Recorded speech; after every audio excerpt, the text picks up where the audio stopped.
Aksi mümkün mü Ertuğrul Bey?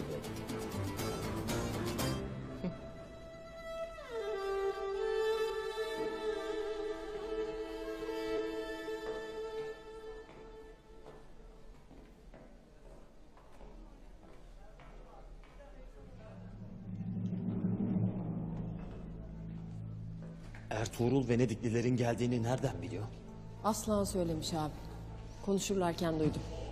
Dün gece de bana pazarda neler olduğunu sordular. Hemen Konstantiniyye'ye bir güvercin yolla.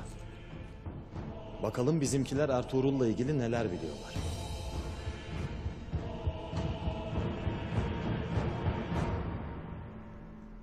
Turgut, Buyur beyim.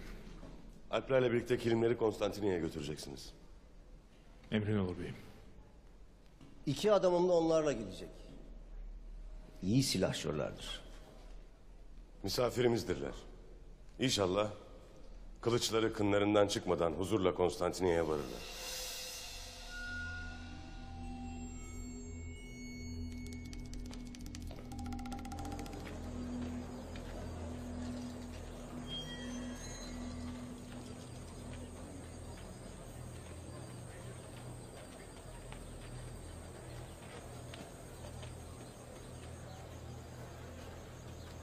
Simon Efendi. Ne oldu? Keferenin aklı başına mı geldi? Sen yerde oturmuş böyle mağrur krallar gibi ahkam keserken... ...atının sırtında, ekmeğinin peşinde olanlar cihanın gerçeğini öğrenmişler. Sense açgözlülüğün yüzünden olup bitenin farkında bile değilsin. Sen ne dersin Simon Efendi? Venedikliler istedikleri kilimleri satın aldılar. Kim? Kim o soysuz? Ertuğrul. Hem de senin istediğin fiyata sattı kilimleri. Kilim başı 3 altından 300 altını aldı. Benim için değişen bir şey yok. Ben yine kazanacağımı kazandım. Ertuğrul, Venediklerin kilim alacağını nereden biliyordu? Sen mi söyledin?